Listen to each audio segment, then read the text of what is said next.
Hi everyone, I'm here to read another book with you. This one is The Tale of Peter Rabbit by Beatrice Potter.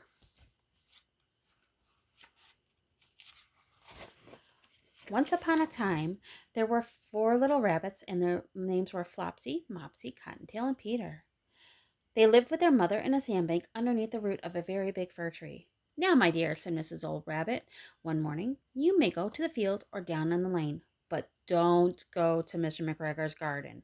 Your father had an accident there and was put into a pie by Mrs. McGregor. Now run along and don't get into mischief. I'm going out. Then old Mrs. Rabbit took a basket and her umbrella and she went through the woods to the baker's. She bought a loaf of brown bread and 5 currant buns. Flopsy, Mopsy, and Cottontail, who were good little bunnies, went down to the lane to gather blackberries. But Peter, who was very naughty, ran straight away to Mr. McGregor's garden and squeezed under the gate.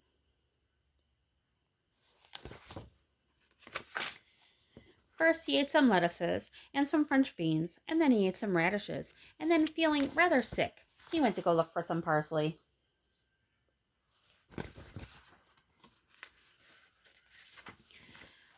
But round the end of the cucumber frame, whom should he meet but Mr. McGregor? Mr. McGregor was on his hands and knees planting young cabbages, but he jumped up and ran after Peter, waving a rake and calling, "Stop, thief!"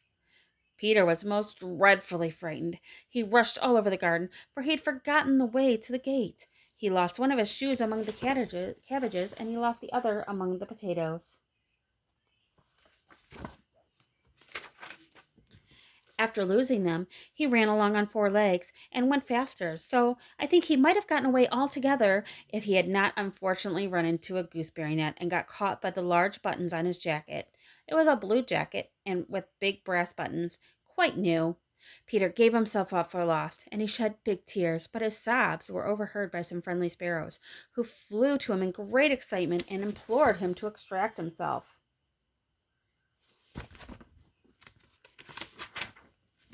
Mr. McGregor came upon with a sieve, which he intended to pop on top of Peter, but Peter wiggled out just in time, leaving his jacket behind him, and he rushed into the tool shed, and he jumped into a can. It would have been a beautiful thing to hide in if it had not had so much water in it.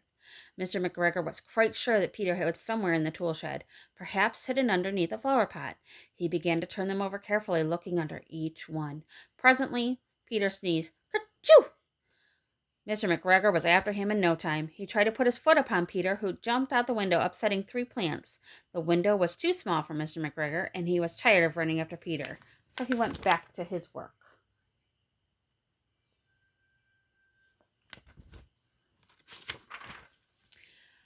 Peter sat down to rest. He was out of breath and trembling with fright. He had not had the least idea on which way to go. He was also very damp from sitting in that can.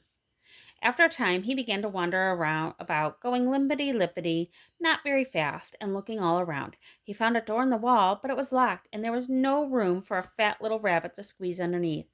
An old mouse came running in and out over the doorstep, carrying peas and beans to her family in the woods. Peter asked her the way to the gate, but she had such a large pea in her mouth that she could not answer. She only shook her head at him. Peter began to cry. Then he tried to find his way straight across the garden, but he became more and more puzzled. Presently, he came up to a pond where Mr. McGregor filled his watering cans.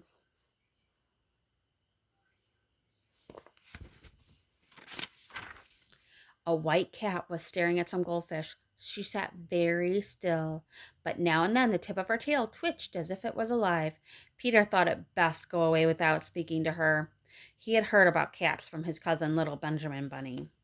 He went back towards the tool shed, but suddenly, quite close to him, he heard the noise of a hoe. Scratch, scratch, scratch, scratch. Peter scuttled underneath the bushes, but presently, as nothing happened, he came out. He climbed upon a wheelbarrow and peeped over. The first thing he saw was Mr. McGregor hoeing onions. His back was turned towards Peter, and beyond him was the gate.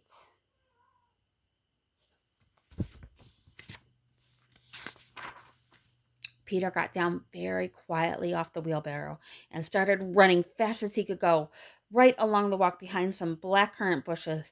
Mr. McGregor caught sight of him at the corner, but Peter didn't care. He slipped underneath the gate and was safe at last in the woods outside the garden. Mr. McGregor hung up the little jacket and shoes for a scarecrow to frighten the blackbirds.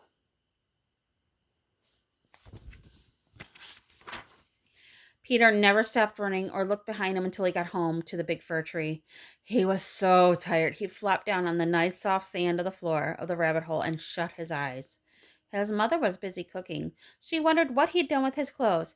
That was the second little jacket and pair of shoes Peter had lost in a fortnight. I'm sorry to say that Peter was not well during the evening. His mother put him to bed and made him some chamomile tea. She gave a dose of it to Peter, 1 tablespoon to be taken at bedtime.